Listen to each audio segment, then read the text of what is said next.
This video will introduce you to your Race Center address book. As with all things Race Center, you first need to log in. So on our race pages, you'll find in the upper right hand corner login box. First box is your username. Second box is your password. And then you hit go. That changes this content up, gives you a welcome back message, link to your login, link to log out, and the link to your Race Center.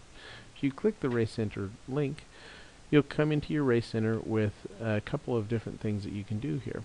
We could go directly into our add contacts over here, but in this case I'm going to show you the longer route. You go into the email tab at the top.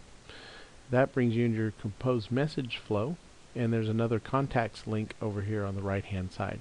When we click that, we end up in the same place that we would have ended up had we first clicked the add contacts on the first screen. We have a few different options in here that we can do to manage contacts. We can add them one at a time, and that's very simple. You just fill out the brief information here, first name, last name, email address, click add, and you'll see it's added and the user shows up right here. We then go ahead and we can do things with the users once they're here. We could, for instance, select them all. We check the boxes there, and we could add them to a group. Adding a new group, we'll go ahead and just call this family, and submit. Now you see that they're in the family group. You can do group management over here, where you can see various groups. Some of them are auto established groups, and others are the groups that you create.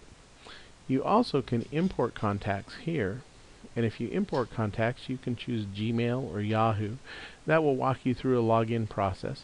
There is a temporary hold on the Gmail, so you won't necessarily see this in all cases. That will be returning very shortly. If you wanted some information about this import process, or you wanted some text describing the address book in detail, you can click the Tell Me More link, and you can have all the details that you ever wanted to know about the address book. What I will show you is the file-based import. This is very useful. You can get the information out of Gmail, Yahoo, or just about any other email system, including Outlook, and all of those could be imported this way. When you do a file-based import, the file has to follow a certain format, which is established here on the Tell Me More link. Basically, you're looking for a comma separated sheet with first name, last name, email address, and I happen to have one right here that I'm working up to import my neighbors. I have the title row, first, last, email, then I have their names, Barney Rubble, address, include one more, Bam Bam Rubble. I'm going to save that file. When I switch back to my screen, I can now choose that file.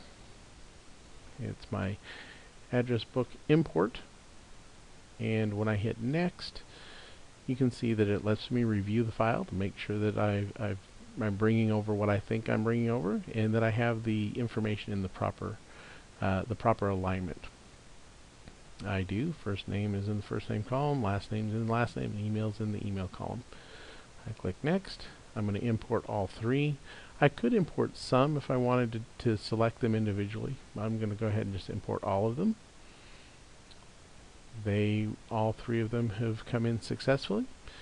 There were 3 saved and 3 were new. This would give me a report to break down whether some already existed and whether how many were new.